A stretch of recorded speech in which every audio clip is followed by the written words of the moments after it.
Assalamualaikum warahmatullahi wabarakatuh. Saya Mohtar Nasyih, selamat datang di presentasi saya tentang kerukunan antar umat beragama. Dalam masyarakat multikultural seperti Indonesia, kerukunan antar umat beragama sangat penting untuk membangun harmoni dan kesepahaman. Dakwah multikultural menjadi salah satu pendekatan yang dapat digunakan untuk membangun kerukunan antar umat beragama. Melalui dakwah multikultural, kita dapat menghargai perbedaan dan membangun dialog dengan masyarakat dari berbagai latar belakang. Definisi dakwah multikultural. Dakwah multikultural adalah upaya penyebaran ajaran agama yang memperhatikan dan menghargai keragaman budaya, agama, dan latar belakang masyarakat dengan tujuan membangun kesepahaman, kerukunan, dan harmoni antar umat beragama. Dakwah multikultural menekankan pentingnya memahami dan menghargai perbedaan, serta membangun dialog dan kerjasama dengan masyarakat dari berbagai latar belakang. Prinsip dakwah multikultural yang meliputi menghargai perbedaan, membangun dialog, menggunakan bahasa yang inklusif, dan menghormati tradisi lokal merupakan landasan penting dalam membangun kesepahaman dan kerukunan antar umat beragama. 1. Menghargai perbedaan. Menghargai perbedaan adalah prinsip dasar dalam dakwah multikultural. Hal ini berarti mengakui dan menghormati keragaman budaya, agama, dan latar belakang masyarakat.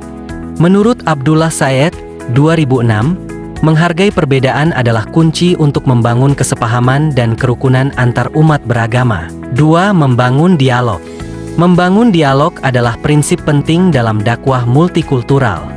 Hal ini berarti menciptakan komunikasi yang efektif dan membangun hubungan yang baik dengan masyarakat dari berbagai latar belakang.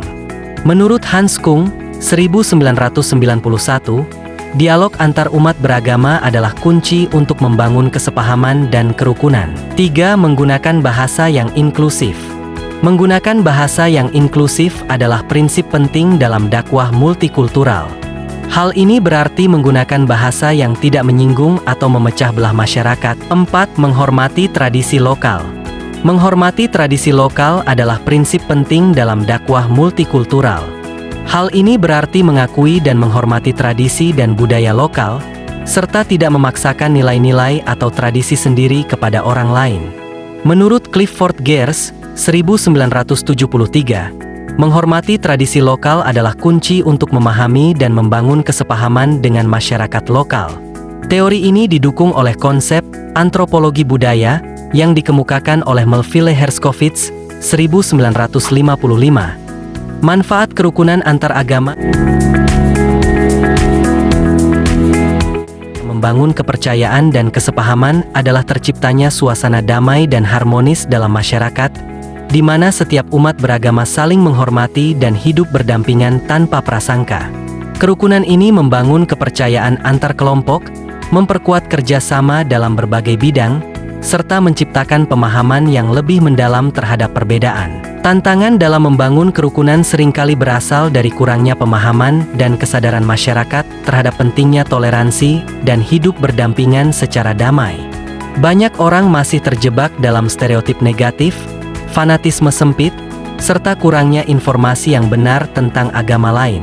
Strategi membangun kerukunan antar agama melalui dialog dan komunikasi dapat dilakukan dengan cara menciptakan ruang pertemuan antar tokoh dan komunitas lintas agama, membangun forum-forum dialog yang membahas isu bersama, serta mengedukasi masyarakat lewat pendekatan multikultural.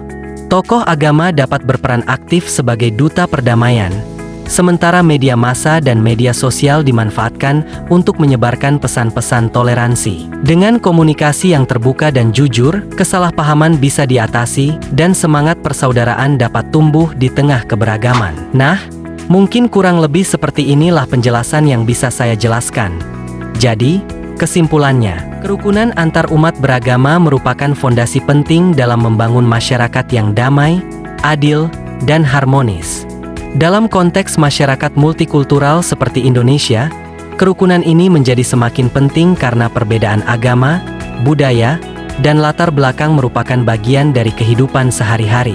Mungkin, ini yang dapat saya jelaskan mengenai kerukunan antar umat beragama. Jika saya ada salah kata, mohon dimaafkan, dan sekian terima kasih. Wassalamualaikum warahmatullahi wabarakatuh.